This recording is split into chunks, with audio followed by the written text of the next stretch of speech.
வடக்கு காசாவின் ஜைத்தூன் பிரதேசத்திற்குள்ளே நுழைந்திருக்கக்கூடிய ஆக்கிரமிப்பு படைகளுக்கு விருந்து வைத்து வரவேற்பை வழங்கிய பலஸ்தீனிய போராளிகளின் காட்சிகளும், மிரண்டு போன இஸ்ரேலிய ஆக்கிரமிப்பும், ஜைத்தூன் பிரதேசத்திலே கொத்து கொத்தாக அளிக்கப்படும் சிப்பாய்களும். ஸ்னாப்பேக் பொறிமுறை என்றால் என்ன? ஈரானுக்கு எதிராக ஸ்னாப்பேக் பொறிமுறையை செயற்படுத்துவதனால் எவ்வாறான பொருளாதார தடைகள் விதிக்கப்பட போகின்றன? இந்த ஸ்னாப்பேக் பொறிமுறையை தடுத்து நிறுத்துவதற்கு ரஷ்யாவினாலும் சீனாவினாலும் வீட்டோ அதிகாரத்தினை பயன்படுத்த முடியாதா? ஈரானிலே களமிறங்கிய யமன் அன்சாருல்லாவினுடைய பிரதிநிதிகளும் விசேட கலந்துரையாடல்களும், யமன் ஹவுதி இராணுவத்தின் உறுதியும். லெபனானுக்குள்ளே மிகப்பெரிய உள்நாட்டு போர் ஒன்று ஏற்பட்டாலும் பரவாயில்லை, ஹிஸ்புல்லா இராணுவத்தினர் நிராயுதபாணியாக்கப்பட வேண்டும் என்கின்ற உச்ச அழுத்தங்களை வழங்கி வரும் சவுதி அரேபியாவும், பிரதமர் நவாப் சலாமினுடைய அடிமைத்தனமும். காசா யுத்த நிறுத்த பேச்சுவார்த்தைகளும், இஸ்ரேலிய ஆக்கிரமிப்புக்கு விஜயம் செய்ய போகும் டொனால்ட் ட்ரம்பும், இதற்கு முன்பு நெட்டன்யாஹூ முடிக்க வேண்டிய வேலைகளும்.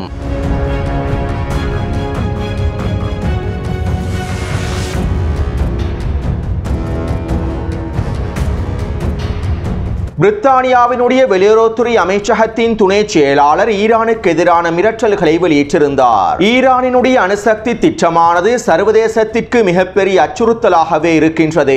அதிலும் குறிப்பாக ஈரானினுடைய அணுசக்தி திட்டங்கள் ஐரோப்பாவுக்கு மிகப்பெரிய அச்சுறுத்தலாகவே இருக்கின்றது. ஈரானினுடைய அணுசக்தி திட்டங்களை முடிவுக்கு கொண்டு வருவதன் மூலமாகவும், யுரேனியம் செறிவூட்டலை பூஜ்ஜியமாக்குவதன் மூலமாகவுமே சர்வதேசத்தினுடைய பாதுகாப்பையும் ஐரோப்பாவினுடைய பாதுகாப்பையும் உறுதிப்படுத்த முடியும். எங்களுடைய நிபந்தனைகளை ஈரான் பூர்த்தி செய்தால் ஈரானுக்கான பொருளாதார நிவாரணத்தினை நாங்கள் தொடர்ச்சியாக வழங்குவோம். இல்லாவிட்டால் ஈரானுக்கான பொருளாதார நிவாரணங்கள் நிறுத்தப்பட்டு ஈரானுக்கு எதிரான உச்ச பொருளாதார தடைகள் விதிக்கப்படும். ராஜதந்திரத்தினை மீண்டும் ஆரம்பிப்பதற்கும் பேச்சுவார்த்தைகளை மீண்டும் ஆரம்பிப்பதற்கும் ஈரானுக்கு இன்னும் வாய்ப்புகள் இருக்கின்றன. இந்த வாய்ப்பினை ஈரான் சரியாக பயன்படுத்திக் கொள்ள வேண்டும். இல்லாவிட்டால் ஈரானுக்கு எதிரான நடவடிக்கைகளை நாங்கள் உச்ச அளவில் வீரியப்படுத்துவோம். இதனால் ஈரான் ராஜதந்திரத்தினை வலுப்படுத்தி நிபந்தனைகளை பூர்த்தி செய்வதற்கான வேலை திட்டங்களை ஆரம்பிக்க வேண்டும் என பிரித்தானிய வெளியுறவுத்துறை அமைச்சகத்தினுடைய துணை செயலாளர் மிரட்டல்களை வெளியிட்டுள்ளார். இந்த ஆகஸ்ட் மாதம் இறுதிக்குள்ளே ஈரான் சர்வதேச அணுசக்தி நிறுவனத்துடனான பேச்சுவார்த்தைகளை ஆரம்பிக்க வேண்டும் என்றும், சர்வதேச அணுசக்தி நிறுவனத்துடனான உறவுகளை வலுப்படுத்திக் கொள்ள வேண்டும் என்றும், சர்வதேச சட்டங்களுக்கு அமைவாக சர்வதேச நிறுவனத்தோடு ஒன்றிணைந்து ஈரான் அனைத்து வேலை திட்டங்களையும் மேற்கொள்ள வேண்டும் என்றும், யுரேனியம் செறிவூட்டலை பூஜ்ஜியமாக்கக்கூடிய பேச்சுவார்த்தைகளை ஈரான் மீண்டும் முழுமையாக அமெரிக்காவோடு ஆரம்பிக்க வேண்டும் என்றும், இல்லாவிட்டால் நாங்கள் ஈரானுக்கு எதிராக ஸ்னாப்பேக் பொறிமுறையை செயற்படுத்தி ஈரானுக்கு எதிரான உச்ச பொருளாதார தடைகளை விதிப்போம் என பிரித்தானியாவும் பிரான்சும் ஜெர்மனியும் ஒன்றிணைந்து ஏற்கனவே எச்சரிக்கைகளையும் வெளியிட்டிருந்தன. அத்தோடு தற்போதைய சூழ்நிலையில் ஸ்னாப்பேக் பொறிமுறை என்றால் என்ன என்பது தொடர்பாகவும், இந்த ஸ்னாப்பேக் பொறிமுறையினால் ஈரானுக்கு எவ்வாறான பொருளாதார தடைகள் விதிக்கப்பட போகின்றன என்பது தொடர்பாகவும் நாங்கள் தெளிவாக புரிந்திருக்க வேண்டும். ஸ்னாப்பேக் பொறிமுறை என்பது ஐக்கிய நாடுகள் சபையினால் விதிக்கப்படக்கூடிய பொருளாதார தடைகளுக்கான பொறிமுறையாகும். 2008ஆம் ஆண்டுகளின் போது ஈரானுக்கு எதிராக உச்ச பொருளாதார தடைகள் விதிக்கப்பட்டன. ஈரான் அணுவாயுதத்தினை உற்பத்தி செய்யக்கூடாது என்பதற்காகவும், ஈரானினுடைய அணுசக்தி திட்டங்கள் முடக்கப்பட வேண்டும் என்பதற்காகவும், ஐநாவின் மூலமாகவும், ஐரோப்பிய ஒன்றியத்தின் மூலமாகவும், அமெரிக்காவின் மூலமாகவும் ஈரான் மீது உச்ச பொருளாதார தடைகள் விதிக்கப்பட்டுள்ளன. 2008ஆம் ஆண்டிலிருந்து அணுசக்தி தொடர்பான இந்த பொருளாதார தடைகள் ஈரானுக்கு எதிராக உச்சளவில் விதிக்கப்பட்டன. இப்படியான நிலைமையில் இந்த பொருளாதார தடைகளிலிருந்து மீள்வதற்காகவும், ஈரான் மீதான ஐநாவின் பொருளாதார தடைகளை நிவர்த்தி செய்வதற்காகவும் ரஷ்யா மற்றும் சீனாவினுடைய தலைமையில் அமெரிக்காவோடும் ஐரோப்பிய நாடுகளோடும் பேச்சுவார்த்தைகள் ஆரம்பிக்கப்பட்டன. மேலும் இந்த நீண்ட பேச்சுவார்த்தைகளுக்கு பின்பு 2015ஆம் ஆண்டு அமெரிக்கா, பிரித்தானியா, பிரான்ஸ், ரஷ்யா மற்றும் சீனா ஆகிய நிரந்தர உறுப்புரிமை கொண்டிருக்கக்கூடிய நாடுகளும் ஜெர்மனியும் ஈரானோடு ஒன்றிணைந்து ஒப்பந்தம் ஒன்றை மேற்கொண்டது. இந்த ஒப்பந்தமானது ஈரான் அணுவாயுதத்தினை உற்பத்தி செய்யக்கூடாது என்பதற்காகவும், அணுவாயுத வேலை திட்டங்களை முழுமையாக நிறுத்த வேண்டும் என்பதற்காகவும் மேற்கொள்ளப்பட்ட ஒப்பந்தமாகும். இந்த ஒப்பந்தத்தின் மூலமாக ஈரான் அணுவாயுதங்களை ஒருபொழுதும் உருவாக்காது என்றும் உறுதியளித்திருந்தது. மேலும் இந்த ஒப்பந்தத்தையே JCPOA ஒப்பந்தம் என்றும் அழைப்பார்கள். 2015ஆம் ஆண்டு குறித்த ஒப்பந்தத்தில் ரஷ்யாவினதும் சீனாவினதும் வழிகாட்டுதலுக்கு அமைவாக ஈரான் கையொப்பமிட்டது. இதைத் தொடர்ந்து ஈரான் மீது விதிக்கப்பட்டிருக்கக்கூடிய ஐநாவின் அதிகளவான பொருளாதார தடைகள் நீக்கப்பட்டன. பொருளாதார தடைகளுக்கான நிவாரணம் ஈரானுக்கு வழங்கப்பட்டது. ஆனால் உண்மையில் இந்த ஒப்பந்தத்தின் மூலமாக ஈரானுக்கு எதிரான ஐநாவின் பொருளாதார தடைகள் மாத்திரமே நீக்கப்பட்டிருந்தது. அமெரிக்காவும் ஐரோப்பிய ஒன்றியமும் வேறு விதங்களிலே ஈரானுக்கு எதிரான பொருளாதார தடைகளை தொடர்ந்தார்கள். இப்படியான நிலைமையிலேயே 2018ஆம் ஆண்டு டொனால்ட் ட்ரம்ப் இந்த JCPOA ஒப்பந்தத்திலிருந்து முழுமையாக வெளியேறினார். இந்த ஒப்பந்தத்தின் மூலமாக ஈரானினுடைய அணுசக்தி திறன்கள் முடக்கப்படவில்லை, ஈரானினுடைய அணு ஆயுத உற்பத்திகள் முடக்கப்படவில்லை. இந்த ஒப்பந்தத்தினை மேற்கொண்டதற்கு பிறகு ஈரான் ரகசியமாக அணு ஆயுதங்களை உற்பத்தி செய்கின்றது. இந்த ஒப்பந்தமானது அமெரிக்காவையும் ஐரோப்பிய ஒன்றியத்தையும் ஏமாற்றக்கூடிய ஒப்பந்தமாகவே அமைந்துள்ளது என டொனால்ட் ட்ரம்ப் குறித்த JCPOA ஒப்பந்தத்திலிருந்து முழுமையாக விலகினார். அது மட்டுமல்லாமல் ஈரான் மீது உச்ச பொருளாதார தடைகளை ஐநா விதிக்க வேண்டும் என்றும் ஸ்னாப்பேக் பொறிமுறையானது ஈரானுக்கு எதிராக செயற்படுத்த வேண்டும் என்றும் 2020ஆம் ஆண்டும் டொனால்ட் ட்ரம்பினுடைய தலைமையில் ஈரானுக்கு எதிரான வேலை திட்டங்கள் மேற்கொள்ளப்பட்டிருந்தன. இருப்பினும் JCPOA ஒப்பந்தத்திலிருந்து அமெரிக்கா முழுமையாக வெளியேறியதனால் இந்த ஒப்பந்தத்திலே அமெரிக்காவினுடைய வகிப்பாக முழுமையாக நீக்கப்பட்டது. ஈரானுக்கு எதிராக ஸ்னாப்பேக் பொறிமுறையை தூண்டக்கூடிய அமெரிக்காவினுடைய அதிகாரமும் நீக்கப்பட்டது. இதனால் 2020ஆம் ஆண்டு ஈரானுக்கு எதிராக ஸ்னாப்பேக் பொறிமுறையை அமெரிக்காவினால் தூண்ட முடியவில்லை. அதே போன்று 2020ஆம் ஆண்டு ஐரோப்பிய நாடுகள் ஈரானுக்கு எதிராக ஸ்னாப்பேக் பொறிமுறையை தூண்டுவதற்கான வேலை திட்டங்களை மேற்கொண்டிருக்கவும் இல்லை. இப்படியான நிலைமையிலேயே தற்போது இஸ்ரேலி ஆக்கிரமிப்பினுடைய அழுத்தத்தின் காரணமாகவும் அமெரிக்காவினுடைய அழுத்தத்தின் காரணமாகவும் ஐரோப்பிய நாடுகளான பிரித்தானியாவும் பிரான்சும் ஜெர்மனியும் ஒன்றிணைந்து ஈரானுக்கு எதிராக ஸ்னாப்பேக் பொறிமுறையை செயற்படுத்துவதற்கான வேலை திட்டங்களை ஐநாவின் பாதுகாப்பு சபையில் ஆரம்பித்துள்ளார்கள். ஈரான் எங்களுடைய நிபந்தனைகளை ஏற்றுக்கொள்ளாவிட்டால், அமெரிக்காவுடன் பேச்சுவார்த்தைகளை மேற்கொண்டு யுரேனியம் செறிவூட்டலை பூஜ்ஜியமாக்காவிட்டால் ஸ்னாப்பேக் பொறிமுறையை செயற்படுத்துவதாக இந்த நாடுகள் மிரட்டல்களையும் வெளியிட்டுள்ளார்கள். ஈரானுக்கு எதிராக ஸ்னாப்பேக் பொறிமுறை செயற்படுத்தப்படுமாக இருந்தால் ஈரான் மீது உச்ச பொருளாதார தடைகள் விதிக்கப்படும். இதிலே முதலாவதாக ஈரானினுடைய ஆயுத ஏற்றுமதி இறக்குமதி வியாபாரத்திற்கு முழுமையான பொருளாதார தடைகள் விதிக்கப்படும். ஸ்னாப்பேக் பொறிமுறை செயற்படுத்தப்பட்டதற்கு பின்பு ஈரானினால் எந்த ஒரு ஆயுத பரிமாற்றத்தையும் மேற்கொள்ள முடியாது. மேலும் ஆயுதங்களை உற்பத்தி செய்வதற்கான மூலக்கூறுகளை கூட ரஷ்யாவிடமிருந்தும் சீனாவிடமிருந்தும் ஈரானினால் பெற்றுக்கொள்ள முடியாது. ஐநாவின் பாதுகாப்பு சபையில் நிரந்தர உறுப்புரிமை நாடுகளாக ரஷ்யாவும் சீனாவும் இருப்பதனால் ஐநாவினால் விதிக்கப்படுகின்ற பொருளாதார தடைகளை மீறி ஈரானுக்கு ஆயுத மூலக்கூறுகளை வழங்கவும் முடியாது. இதனால் ஈரான் அதனுடைய நட்பு நாடுகளிலிருந்தும் தனிமைப்படுத்தப்படும். இரண்டாவதாக ஈரானினுடைய ஏவுகணை திறன்களை முழுமையாக முடக்குவதற்கான பொருளாதார தடைகள் விதிக்கப்படும். ஈரான் ஏவுகணை உற்பத்திகளோடும் ஏவுகணை திறன்களோடும் சம்பந்தப்பட்டிருக்கக்கூடிய ஒட்டுமொத்த நிறுவனங்களுக்கும் ஒட்டுமொத்த தனிநபர்களுக்கும் தலைமைகளுக்கும் எதிராக உச்ச பொருளாதார தடைகளும் பயண தடைகளும் விதிக்கப்படும். மேலும் சர்வதேச விதிமுறைகளுக்கு அமைவாக ஈரானினால் ஏவுகணை பரிசோதனைகளை கூட மேற்கொள்ள முடியாத நிலைமை ஏற்படும். மூன்றாவதாக ஈரானிய அணுசக்தியுடன் தொடர்பு பட்டிருக்கக்கூடிய மிக முக்கியமான நிறுவனங்கள் மற்றும் ஈரானிய இராணுவத்தோடு தொடர்பு பட்டிருக்கக்கூடிய மிக முக்கியமான நிறுவனங்கள், தனிநபர்கள் என அனைவருக்கும் பொருளாதார தடைகள் விதிக்கப்படும். இவர்களுக்கான பயண தடைகளும் விதிக்கப்படும். மேலும் ஈரானினுடைய சர்வதேச வர்த்தகத்தை முடக்குவதற்கான பொருளாதார தடைகளும் விதிக்கப்படும். இவை அனைத்தும் ஈரான் மீது ஸ்னாப்பேக் பொறிமுறை செயற்படுத்தப்படுவதனால் ஐநாவின் பாதுகாப்பு சபையினால் விதிக்கப்படக்கூடிய பொருளாதார தடைகளாகும். ஏற்கனவே அமெரிக்காவும் ஐரோப்பிய ஒன்றியமும் ஈரான் மீது உச்சக்கட்ட பொருளாதார தடைகளை விதித்துள்ளன. கடந்த 3 மாதத்தில் மாத்திரம் அமெரிக்காவானது ஈரானுக்கு எதிராக 5 கட்ட பொருளாதார தடைகளையும் விதித்துள்ளது. ஈரானினுடைய எண்ணெய் வர்த்தகத்தினை முழுமையாக முடக்குவதற்கான பொருளாதார தடைகளை அமெரிக்காவின் கருவூலத்துறை விதித்துள்ளது. இப்படியான நிலைமையில் ஐநாவின் பாதுகாப்பு சபையினால் இந்த ஸ்னாப்பேக் பொறிமுறை செயற்படுத்தப்பட்டு ஈரானுக்கு எதிரான உச்ச பொருளாதார தடைகள் விதிக்கப்பட்டால் அது ஈரானுக்குள்ளே மிகப்பெரிய தாக்கத்தினையும் ஏற்படுத்தும். ஏற்கனவே விதிக்கப்பட்டிருக்கக்கூடிய பொருளாதார தடைகளினால் ஈரானுக்குள்ளே மிகப்பெரிய பொருளாதார நெருக்கடிகளும் காணப்படுகின்றன. எனவே ஸ்னாப்பேக் பொறிமுறை செயற்படுத்தப்பட்டு பொருளாதார தடைகள் விதிக்கப்படுவது ஈரானுக்கு ஒரு மிகப்பெரிய சவாலாகவே அமைந்திருக்கும். அத்தோடு வருகின்ற அக்டோபர் 18ஆம் திகதி ஈரானுக்கு வழங்கப்பட்டிருக்கக்கூடிய பொருளாதார தடைகளுக்கான நிவாரணம் முடிவடைகின்றது. எனவே இதற்கு முன்பு JCPOA ஒப்பந்தத்தில் இருக்கக்கூடிய நிரந்தர உறுப்புரிமை நாடுகளில் ஒன்று ஈரானுக்கு எதிரான குற்றச்சாட்டுக்களை முன்வைத்தால் ஈரானுடைய பொருளாதார தடை நிவாரணம் நீக்கப்பட வேண்டும் என்கின்ற கோரிக்கைகள் முன்வைக்கப்பட்டால் ஐக்கிய நாடுகள் சபையிலே இவை தொடர்பான விவாதங்கள் ஆரம்பிக்கப்பட்டு அடுத்த கட்ட முடிவுகளும் எடுக்கப்படும். இதற்கமைவாகவே தற்போது பிரித்தானியாவும் பிரான்சும் ஜெர்மனியும் ஒன்றிணைந்து ஈரானின் ஈரானினுடைய அணுசக்தி திட்டங்கள் சர்வதேசத்திற்கு மிகப்பெரிய அச்சுறுத்தலாக இருப்பதாகவும் ஐரோப்பாவுக்கு மிகப்பெரிய அச்சுறுத்தலாக இருப்பதாகவும் ஐநாவின் பாதுகாப்பு சபையில் குற்றச்சாட்டுக்களை முன்வைத்து ஈரானுக்கு எதிராக ஸ்னெப்பெக் பொறிமுறையை செயற்படுத்துவதற்கான வேலை திட்டங்களை ஆரம்பித்துள்ளார்கள். இங்கிருக்கக்கூடிய இன்னும் ஒரு மிக முக்கியமான விடயம் என்னவென்றால், இந்த JCPOA ஒப்பந்தத்திலே நிரந்தர உறுப்புரிமை நாடுகளாக ரஷ்யாவும் சீனாவும் இருந்தாலும் ஸ்னெப்பெக் பொறிமுறை தொடர்பாக யாருக்கும் வீட்டோ அதிகாரத்தினை பயன்படுத்த முடியாது. சுருக்கமாக குறிப்பிடுவதாக இருந்தால், வீட்டோ அதிகாரத்தினை பயன்படுத்தி ஈரானுக்கு எதிரான ஸ்னெப்பெக் பொறிமுறை திட்டங்களை ரஷ்யாவினாலும் சீனாவினாலும் தோற்கடிக்க முடியாது.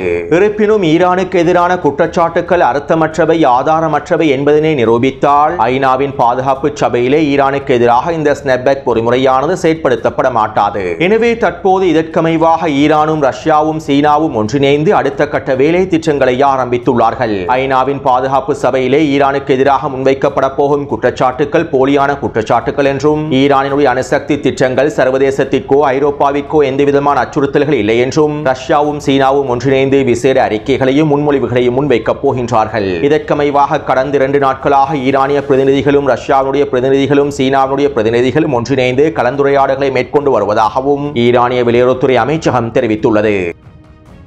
அத்தோடு இவை தொடர்பாக ஈரானிய வெளியுறவுத்துறை அமைச்சர் அப்பாஸ் அரக்சி அவர்கள் இவ்வாறு தெரிவித்துள்ளார். எங்களுக்கு எதிராக ஸ்னெப்பெக் பொறிமுறையை செயற்படுத்தி உச்ச பொருளாதார தடைகள் விதிக்கப்பட்டால் இதற்கான பதிலடிகளை வழங்குவதற்கு எங்களிடம் ஏராளமான வாய்ப்புகளும் கருவிகளும் காணப்படுகின்றன. ஸ்னெப்பெக் பொறிமுறையானது ஈரான் மீது செயற்படுத்தப்பட்டால் நாங்கள் சர்வதேச அணுசக்தி ஒப்பந்தமான NPT ஒப்பந்தத்திலிருந்து முழுமையாக விலகிவிடுவோம். மேலும் எங்களுக்கு தேவையான அனைத்தையும் நாங்கள் பெற்றுக்கொள்வோம் என ஈரானினுடைய வெளியுறவுத்துறை அமைச்சர் அப்பாஸ் அரக்சி அவர்கள் தெரிவித்துள்ளார்.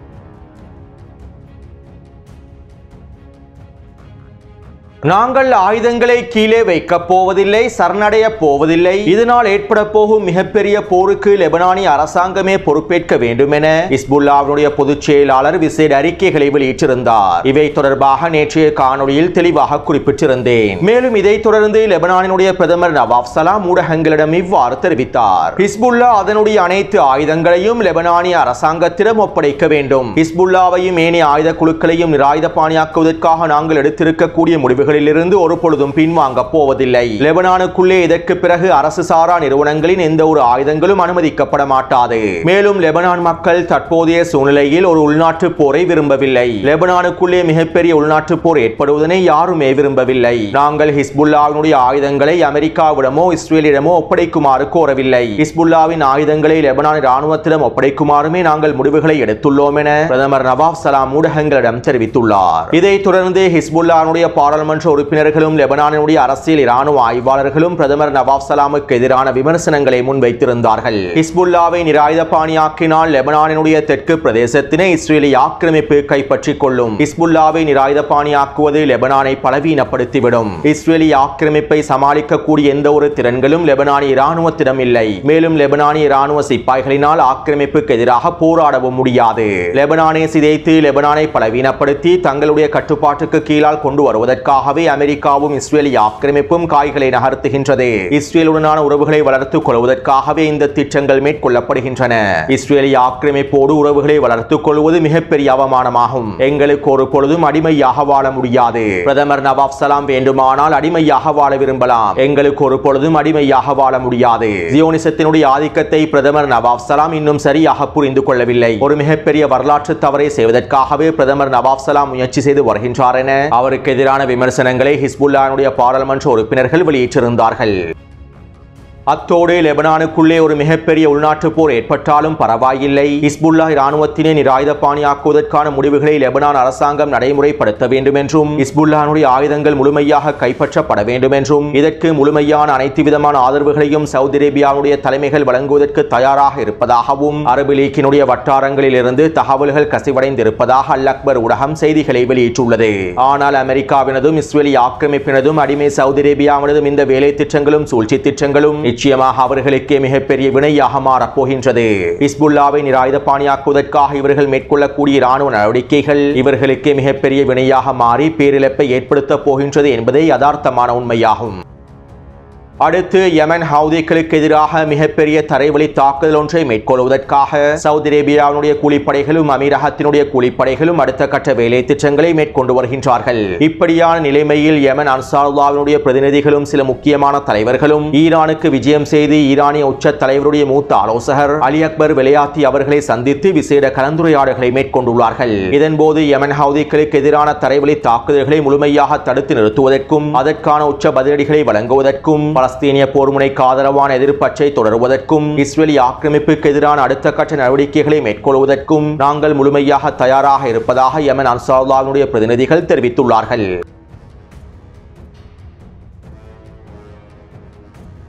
கடந்த 4 நாட்களாக காசாவின் யுத்த நிறுத்த பேச்சுவார்த்தைகள் எகிப்திலே நடைபெற்றிருந்தன. ஹமாஸினுடைய தலைமைகளும் பிரதிநிதிகளும் குறித்த பேச்சுவார்த்தைகளில் கலந்து கொண்டிருந்தார்கள். இருப்பினும் குறித்த பேச்சுவார்த்தைகள் வெற்றி அளிக்கவில்லை. ஹமாஸ் ஆயுதங்களை கீழே வைத்து சரணடைவதற்கான அழுத்தங்களே இந்த பேச்சுவார்த்தைகள் மூலமாக வழங்கப்பட்டுள்ளன.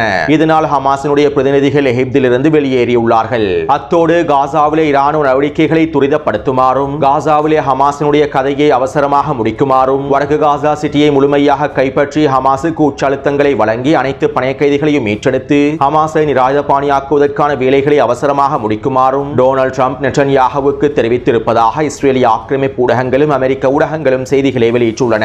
மேலும் அடுத்த மாதம் இறுதியிலே டொனால்ட் ட்ரம்ப் இஸ்ரேலிய ஆக்கிரமிப்புக்கு விஜயம் செய்ய போவதாகவும் இதற்கு முன்பு ஹமாஸை முழுமையாக பலவீனப்படுத்தி ஹமாஸை நிராயுதபாணியாக்குவதற்கான வேலை திட்டங்களை இஸ்ரேல் முழுமையாக முடித்திருக்க வேண்டும் என்றும் அப்போது தான் டொனால்ட் ட்ரம்பின் வருகையின் போது காசா தொடர்பான அடுத்த கட்ட நடவடிக்கைகள் தொடர்பான அறிவிப்புகளை வெளியிட முடியும் என்றும் டொனால்ட் ட்ரம்பின் நிர்வாகம் இஸ்ரேலிய ஆக்கிரமிப்பு தலைமைகளுக்கு தெரிவித்திருப்பதாக இஸ்ரேலிய ஆக்கிரமிப்பு ஊடகங்கள் செய்திகளை வெளியிட்டுள்ளன.